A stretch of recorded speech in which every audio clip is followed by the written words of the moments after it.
भारत की आजादी की चिंगारी अब आग बन चुकी थी,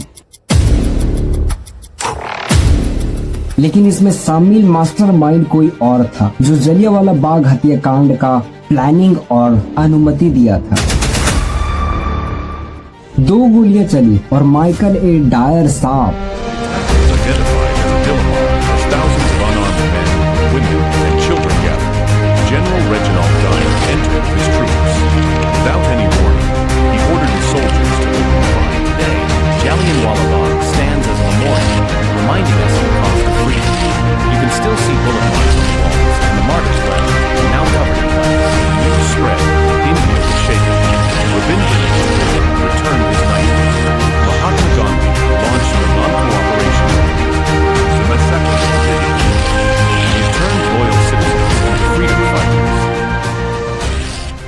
तो देखिए, इस घटना की शुरुआत होती है ईयर 1919 में, जब ब्रिटिश की जो गवर्नमेंट थी वो रॉलेट एक्ट को लागू करती है, जिसमें बिना किसी एविडेंस के केवल शक पर ही लोगों को जेल में डाला जा सकता था, जिससे लोग काफी ज्यादा परेशान था। और हद तो तब हो गई जब सत्यपाल और सैफुद्दीन कैचलू को गिरफ्तार कर लिया गया बिना किसी एविडेंस के, और यहीं से लोगों में गुस्सा पैदा होता है।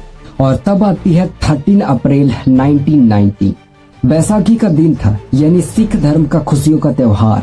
हजारों लोग अमृतसर के जलियांवाला बाग में बैसाखी के लिए खुशी से आए थे, तो कुछ ब्रिटिश गवर्नमेंट के खिलाफ सभा में। लेकिन किसी को ये नहीं पता था कि ये सभा उनके लिए आखिरी समय बन जाएगी।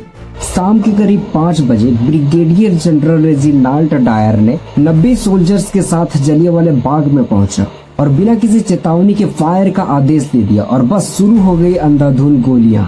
10 मिनट तक लगातार गोलियां चली। लोग भाग भी नहीं सकते थे क्योंकि बाग जो था वो ग्राउंड टाइप था और चारों ओर से दीवार से घिरी हुई थी।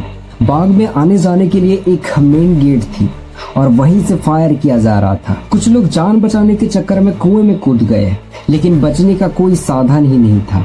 इन 10 मिनट में बच्चे, बूढ़े, जवान, हजारों लोग मौत की नींद सो गए। सरकारी आंकड़े के अनुसार 389 से ज्यादा लोगों की मौतें हुई और 1000 से ज्यादा घायल हुए, लेकिन असल में मौत की संख्या कई गुना थी। इस घटना ने पूरे भारत को हिलाकर रख दिया। रविंद्रनाथ टैगोर ने अपनी नाइटहुड की उपाधि वापस ब्रिटिश को दे दिया। महात्मा गांधी ने ब्रिटिश गवर्नमेंट के खिलाफ असहयोग आंदोलन की शुरुआत की है। भारत की आजादी की चिंगारी अब आग बन चुकी थी। बाद में ब्रिटिश से जनरल डायर को हटा दिया गया और 1927 को जनरल डायर की मौत हो गई। लेकिन इसमें शामिल मास्टरमाइंड कोई और था जो जलियांवाला बाग हत्याकांड का प्लानिंग और अनुमति दिया था। और फिर 21 साल बाद, यानी 13 मार्च 1940 को लंदन में एक कैक्सटन हॉल थी जिसमें ब्रिटिश नेताओं का मीटिंग चल रहा था।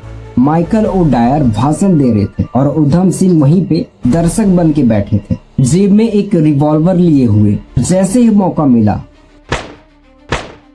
2 गोलियां चली और माइकल ए डायर साहब, उधम सिंह बोले, ये बदला नहीं, न्याय है। जलियांवाला बाग हत्याकांड एक ऐसी घटना है जो हमें याद दिलाती है कि आजादी हमें यूं ही नहीं मिली। इसके पीछे बलिदान की एक लंबी कहानी। जय हिंद।